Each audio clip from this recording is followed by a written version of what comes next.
Hi dears, എല്ലാവർക്കും സുഖമാണല്ലോ. ഇന്നത്തെ നമ്മുടെ റെസിപ്പി കോഴിമുട്ട വെച്ചിട്ട് ഒരു സ്പെഷ്യൽ ഐറ്റമാണേ. അപ്പോൾ വീഡിയോ കണ്ട് ഇഷ്ടപ്പെടുകയാണെങ്കിൽ ഒന്ന് ലൈക്ക് ചെയ്യണേ. പിന്നെ ആദ്യമായിട്ട് കാണുന്ന കൂട്ടരൊന്ന് സബ്സ്ക്രൈബ് ചെയ്യുക. കൂടെ ബെല്ലേക്കൺ അമർത്തി ഓളെന്ന ഓപ്ഷൻ കൂടി ഒന്ന് കൊടുക്കണേ. അതിനായിട്ട് ഞാൻ ആദ്യം ഒരു ബൗളിലേക്ക് 1 ടേബിൾ സ്പൂണ് കടലമാവ് ചേർത്ത് കൊടുത്തിട്ട് അല്പം വെള്ളമൊഴിച്ച് നല്ല തിക്കായിട്ട് നമ്മളിതൊന്ന് മിക്സ് ചെയ്തെടുക്കണം. അപ്പോൾ ഇതേപോലെ തന്നെ നമുക്ക് കൃത്യമായിട്ട് മിക്സ് ചെയ്തെടുക്കുക. ഒരു തുള്ളി വെള്ളം കൂടി ഒഴിച്ച് അതിൻ്റെ ഒരു പാകത്തിനാക്കി വെച്ചിട്ടുണ്ട്. ഇനി വേറൊരു ബൗളിലേക്ക് ഞാനൊരു 3 കോഴിമുട്ട പൊട്ടിച്ചൊഴിക്കുന്നുണ്ട്. അപ്പോൾ അടിപൊളി ഐറ്റം തന്നെയാണ്, നിങ്ങൾ വീഡിയോ സ്കിപ്പ് ചെയ്യാതെ കാണണേ. ഇനി അതിലേക്ക് ഒരല്പം ഉപ്പും 1/4 സ്പൂണ് തരിതരിയായി പൊടിച്ച കുരുമുളക് പൊടിയും ചേർത്ത് കോഴിമുട്ട നല്ലതുപോലെ മിക്സ് ചെയ്യുക. അപ്പോൾ 3 മുട്ടയ്ക്ക് നമ്മൾ എടുത്തിരിക്കുന്നത് 1 ടേബിൾ സ്പൂൺ കടലമാവ്. ആ കടലമാവ് മിക്സും കൂടി അതിലേക്ക് മിക്സ് ചെയ്തതിന് ശേഷം നല്ലതുപോലെ ഒന്ന് ഇളക്കി കൊടുക്കുക. അപ്പോൾ ഇതേപോലെ ഇളക്കി കൊടുക്കുക. ഇനി വേറൊരു പാത്രം ഇതേപോലത്തെ എടുക്കുക. അതിലേക്ക് ഒരു അല്പം എണ്ണ തടവി കൊടുക്കുക. അപ്പോൾ നമ്മൾ ഇതേപോലെ ഒരു അല്പം കുഴിയുള്ള പാത്രം എടുത്തിരിക്കുന്നത്. പരന്ന പാത്രം എടുക്കരുത്, ഒരുപാട് പരന്നായി കഴിഞ്ഞാൽ ഇതിനൊരു കട്ടി കിട്ടില്ല. അതിലേക്ക് ആ കോഴിമുട്ട മിക്സ് ഒഴിച്ചു കൊടുത്തു. നമ്മൾക്ക് അതൊന്ന് ബോയിൽ ചെയ്യാൻ വെക്കണം. അതിനായിട്ട് ഒരു ഇഡ്ഡലി പാത്രം അടുപ്പത്ത് വെച്ച് വെള്ളം തിള വരുന്ന സമയത്ത് അതിൻ്റെ ഇടത്തിട്ട് ഇതേപോലെ ഞാൻ വെച്ച് കൊടുത്തിട്ടുണ്ട്. ആവി നല്ലപോലെ വരുമ്പോൾ ഈ മിക്സ് അതിൻ്റെ മേലെ വെച്ച് കൊടുക്കുക. അതിൻ്റെ മേലെ ചെറിയൊരു മൂടിയും ഇതേപോലെ മൂടി കൊടുത്തതിന് ശേഷം നമ്മൾ ആ ഇഡ്ഡലി പാത്രം മൂടി കൊടുക്കുക. ഒരു 10 മിനിറ്റ് അന്ന് മീഡിയം ഫ്ലെയിമിലൊന്ന് ആവി വരട്ടെ.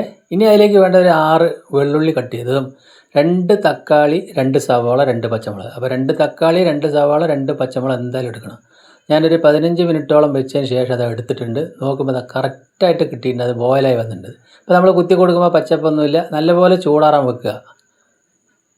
ചൂടാറിയതിന് ശേഷം കത്തി കൊണ്ട് അതിൻ്റെ സൈഡൊക്കെ ഒന്ന് വരഞ്ഞു കൊടുത്തിട്ട് ഇതേപോലെ നമ്മൾ കട്ട് ചെയ്തെടുക്കാം. അപ്പോൾ നമ്മൾ എണ്ണ തടവിയിട്ടുണ്ടെങ്കിൽ ഇത് പെട്ടെന്നൊന്നും അതൊന്നും ഇളകി പോരുമൊന്നുമില്ല. അപ്പോൾ ഇതേപോലെ കട്ട് ചെയ്തെടുക്കാം. കണ്ടില്ലേ, ഈ പീസാണ് കിട്ടിയിരിക്കുന്നത്. അപ്പോൾ നമ്മളിതിലൊരു 3 കോഴിമുട്ട ചേർത്തുള്ളൂ, നിങ്ങൾക്ക് വേണമെങ്കിൽ 4-5 ചേർക്കാം. ഇതേപോലെ നല്ല പീസാക്കി എടുക്കുക. അടിഭാഗത്ത് പറ്റിപ്പിടിച്ച ഭാഗമൊക്കെ നമുക്ക് എടുക്കാം. ഇതേപോലെ നല്ല സോഫ്റ്റായിട്ട് കണ്ടില്ലേ, കാണുമ്പോൾ തന്നെ അറിയാം. കുട്ടികളെല്ലാം നല്ല ഇഷ്ടപ്പെട്ട് കഴിച്ചോളും. നല്ല അടിപൊളി ടേസ്റ്റാണ്. ഇനി നമ്മൾക്ക് അതൊന്ന് ഉണ്ടാക്കാനായിട്ടൊരു കടായി അടുപ്പിലേക്ക് വെച്ചു. അതിലേക്ക് 1.5 ടേബിൾ സ്പൂണ് ഓയിൽ ഒഴിച്ചു കൊടുത്തു. അപ്പോൾ ഇതിലേക്ക് പ്രത്യേകത എന്താ വെച്ചാൽ ഓയിൽ വളരെ കുറച്ച് മതി. ഓയിലൊന്ന് ചൂടായി വരുന്ന സമയത്ത് ഒരു 1/4 സ്പൂൺ കടുകിട്ട് പൊട്ടിച്ചു കൊടുത്തു. സവാള 2 എണ്ണം ഈ വലിപ്പത്തിലാണ് കട്ട് ചെയ്തിരിക്കുന്നത്. ഒരുപാട് പൊടിയാക്കണ്ട, ഇതേപോലെ കട്ട് ചെയ്ത് ചേർക്കാം. ഇനി 2 പച്ചമുളക് കീറിയതും കട്ട് ചെയ്ത് കൊടുത്തു. വെള്ളുള്ളി കട്ട് ചെയ്തും കൂടി ചേർത്ത് കൊടുത്തിട്ട് നല്ലതുപോലെ ഒന്ന് മിക്സാക്കി കൊടുക്കുക. ഇതൊരു 1-1.5 മിനിറ്റോളം നമുക്കൊന്ന് വഴറ്റി കൊടുത്താൽ മതി. ഇനി നമ്മൾ അതിലേക്ക് ഒരു അല്പം ഉപ്പ് കൂടി ചേർത്ത് കൊടുക്കാം. നന്നായിട്ടൊന്ന് വഴന്ന് വരട്ടെ. അപ്പോൾ നമ്മൾ മുട്ട ബോയിൽ ചെയ്യുന്ന സമയത്ത് ഒരു അല്പം ഉപ്പ് ചേർത്ത് കൊടുത്തിട്ടുണ്ട്. ഇപ്പോൾ അതേപോലെ ഒന്ന് വഴന്ന് വരുന്ന സമയത്ത് ആ 2 തക്കാളി അതേപോലെ പൊടിയായി കട്ട് ചെയ്ത് ചേർത്ത് കൊടുക്കുക. ഒരുപാട് വലിപ്പം വേണ്ട. തക്കാളി ചേർത്തിട്ടും അതേപോലെ ഒരു 1-1.5 മിനിറ്റ് വഴറ്റുക. അതായത് നമ്മളൊരു മുട്ട റോസ്റ്റൊക്കെ സാധാ മുട്ട റോസ്റ്റ് വെക്കുന്ന മാതിരി ആ ഉള്ളിയൊക്കെ ഒന്ന് കാണണം ഇതിൽ. അപ്പോഴാണ് നല്ല രുചി ഉണ്ടാവുക. ചപ്പാത്തി പൊറോട്ടയുടെ കൂടെ കഴിക്കാൻ നല്ല ടേസ്റ്റ് ആയിരിക്കും. ഇതേപോലെ ആകുന്ന സമയത്ത് ഒരു 1/4 സ്പൂണിലധികം മുളക് പൊടിയും 1/4 സ്പൂൺ ഗരം മസാലപ്പൊടിയും അല്പം മഞ്ഞൾപ്പൊടി പിന്നെ 1/2 സ്പൂൺ അളവിൽ മീറ്റ് മസാല ചേർത്ത് കൊടുത്തിട്ടുണ്ട്. അപ്പോൾ ഒന്നുകൂടി നല്ല രുചിയായിരിക്കും. നല്ലതുപോലെ ഇളക്കിയതിന് ശേഷം നമ്മൾ ഒരല്പം വെള്ളം ഒഴിച്ച് കൊടുക്കുക.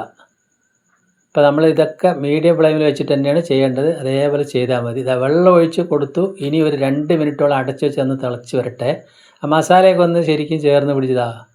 തുറന്ന് നോക്കുമ്പോൾ ശരിക്കും ഒന്ന് വറ്റിയിട്ടുണ്ട്. ഇനി ഒരല്പം കൂടി കുരുമുളക് പൊടിയും ഒരല്പം പൊടിയുപ്പും കൂടി ആ മസാലയിൽ ചേർത്ത് കൊടുത്തിട്ടുണ്ട്.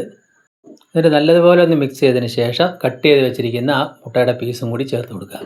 അപ്പോൾ ഇതേപോലെ നമ്മൾ കടലമാവെല്ലാം ചേർത്ത് ബോയിൽ ചെയ്ത് ചേർക്കാത്തവർ എന്തായാലും ചെയ്ത് നോക്കുക. ഇപ്പോൾ ആ പാത്രത്തിൻ്റെ അടിയിൽ പറ്റി പിടിച്ചതൊക്കെ ഞാൻ പൊടിയായിട്ട് അതും ഇതിലേക്ക് ചേർത്ത് കൊടുത്തു. അപ്പോൾ നല്ലൊരു രുചിയായിരിക്കും ഇത് കഴിക്കാനായിട്ട്.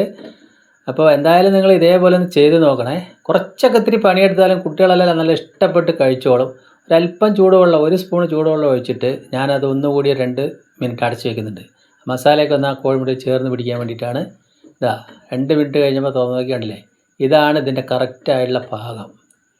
അപ്പോൾ നമുക്ക് ചോറിൻ്റെ കൂടെ എന്തിൻ്റെ കൂടെയും കഴിക്കാം, ലഞ്ച് ബോക്സിലും കൊടുത്തു വിടാം.